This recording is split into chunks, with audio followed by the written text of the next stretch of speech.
గోదారమ్మ కుంకంబొట్టు దిద్ది మిరప ఎరుపు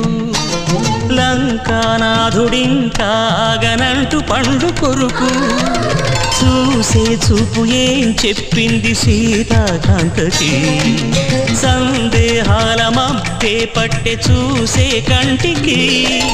లోకం కాని లోకంలోన ఏకాంతాల వలపు అలపాపి కొండలా నలుపు కడగలేక నవ్వుతనకు రాగా ఉప్పొంగిలే గోదావరి ఊగిందిలే చేలోవరి భూదారిలో నీలాంబరి మా సీమకే చీనాంబరి వెతలు తీర్చు మా దేవేరి వేదమంటి మా గోదారి శబరి కలిసిన గోదారి రామచరితకే పూదారి ఏ సై చామ జోరు సై నావ వారు సై